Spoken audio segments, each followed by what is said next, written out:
M. Indra Revlino, warga Jalan Kadir TKR Kecamatan Gandus, Palembang, melaporkan bekas adik ipar dan mertua laki-lakinya ke Polrestabes Palembang. Di hadapan polisi, pelapor menceritakan peristiwa pengeroyokan yang dialaminya saat akan mengambil anak dari bekas istrinya yang tinggal di rumah susun. Bekas istrinya marah dan terjadi tarik-menarik saat pelapor naik motor. Pelapor kemudian membawa anak dan bekas istrinya ke rumah bekas mertuanya. Terjadi keributan saat pelapor ingin masuk ke rumah tersebut, melihat anaknya diambil mantan mertuanya, namun pelapor dianiaya adik ipar dan mertua laki-lakinya tersebut. Kalau mertua keluar, datang, bukannya misal malah aku dipegangi. Kalau saya baju ini koyak kan, dipegangin, piting, pokoknya.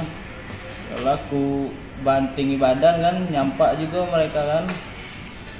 Habis nyampak tuh, lah dipukul pakai sepeda aku. Aku tangkis kan, tak ada kena pakai sepeda kan. Laporan kini dalam penanganan polisi di Polrestabes Palembang.